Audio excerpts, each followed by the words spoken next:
It is August 2020 and we are in the middle of unprecedented explosion of coronavirus pandemic in the United States. And I have decided to visit city of Monterey to see how life is there right now. Under normal circumstances, Monterey has a lot to offer. Welcome to the city of Monterey, founded 1770.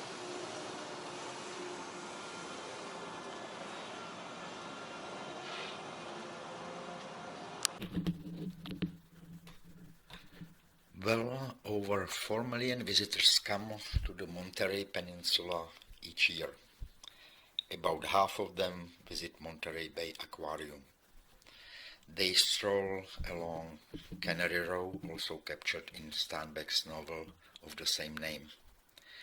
And of course there is nature, kayaking, whale watching and marine wildlife watching in general, diving and so on.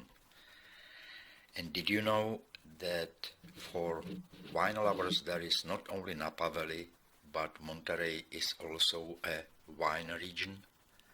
Interesting, isn't it? Today, Canary Row still has a few of the original tiny buildings from the sardine era, and you can see old pilings in the water that supported the long-gone sardine factories. For those interested in Steinbeck, the Steinbeck Center in Salinas showcases his works. Steinbeck family comes from Salinas. And as I walk from the south end of the Canary Row, you can see that the roads are, I would say, completely empty of visitors, meaning tourists. There are cars parked, but most likely those are just the locals and maybe a couple of visitors.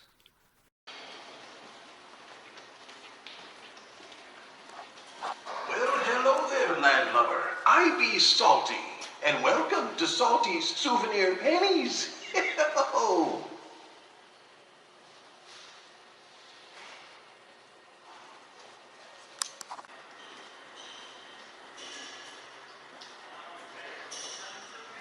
I'm gonna crush a penny for ye into a grand design. Just step on up and make your choice. Drop in some money and stand by.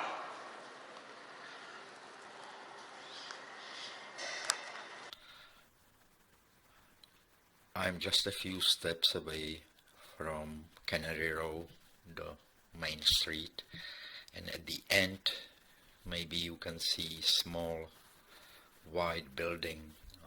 It's the famous Monterey Bay Aquarium. The street is completely empty. It's like a zombie town. Actually, not even that. No zombies visible. Maybe just a scene from the Day of Triffids or something like that. And as I continue on the left and actually on the right too, there are some old style building from the sardine era. John Steinbeck was born and raised in Salinas and wrote many novels based on life in Monterey County, where his influence can still be felt today. This street I'm walking on was once known as Ocean View Avenue, and it was changed to Canary Row in 1958 to honor Steinbeck's nickname for the area, which at one time was home to a thriving fishing and canning industry. One of the main characters in John Steinbeck's novel Canary Row was Doc Ricketts. Pacific Biological Laboratories was founded in 1923 by Ed Ricketts. He was interested in many things besides marine biology, and his lab became a gathering place for artists, musicians, and writers. Notable guests there include Joseph Campbell, Henry Miller, and of course Steinbeck himself. In 1944, Steinbeck published his novel Canary Row, which fictionalized the lab as Western Biological Laboratory and Ricketts himself as Doc Ricketts. Other than the street number and sign saying Pacific Biological Laboratories, which you can see now, there is nothing to draw attention to the building, and most tourists are completely oblivious to the fact that Doc Ricketts lab building is still right here. And it's a shame.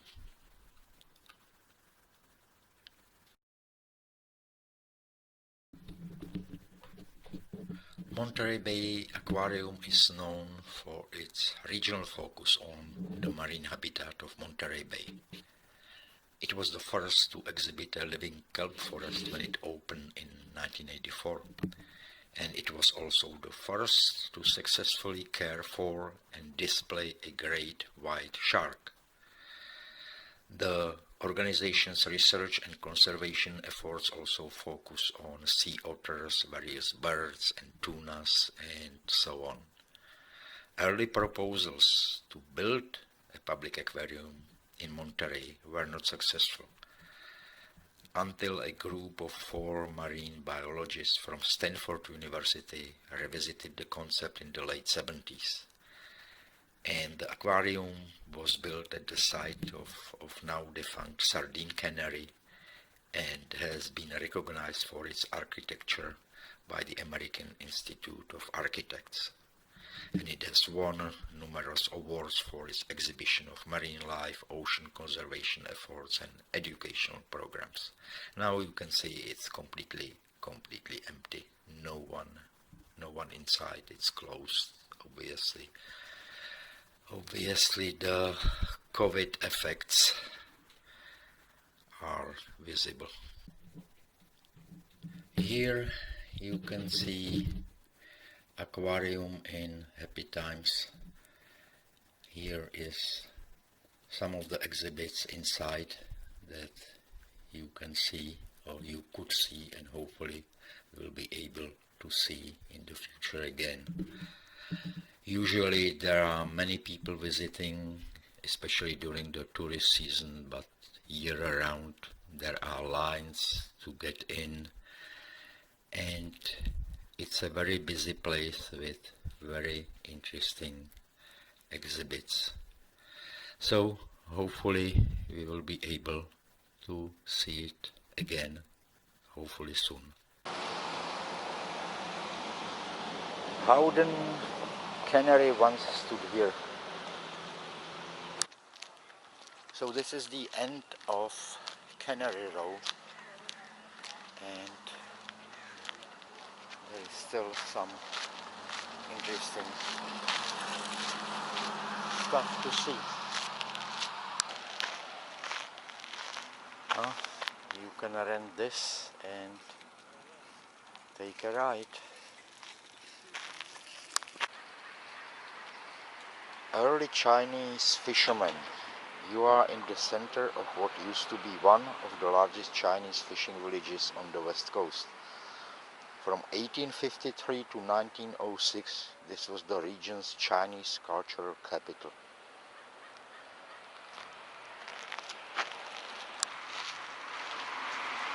Hopkins Marine Station of Stanford University.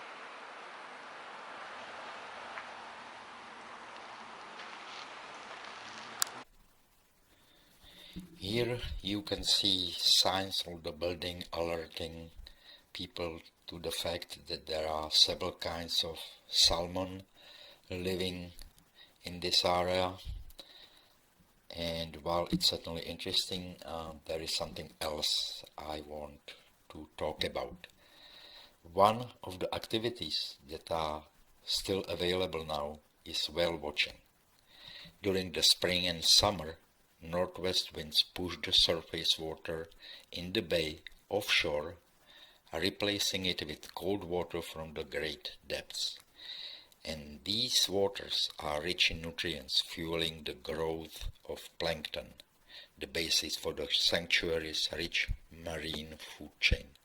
Whales, dolphins, seabirds concentrate in the sanctuary to feed on krill, fish and squid, which is in turn supported by plankton.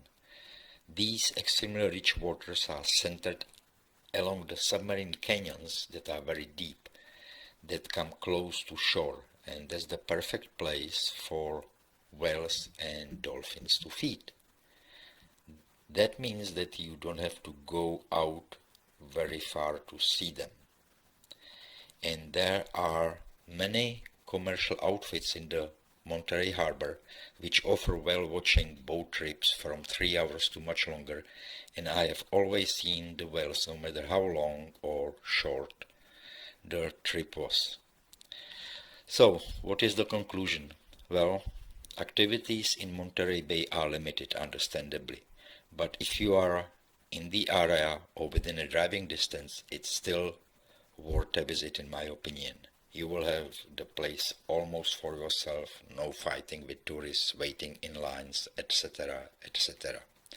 But it's up to you if it's worth visiting.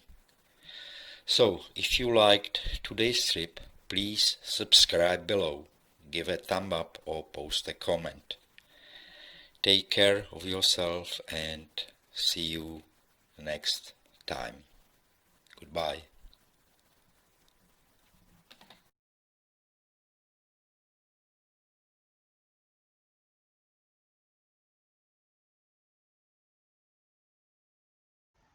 I hope you liked what you saw, and if you did, please subscribe below, hopefully before I kick the bucket.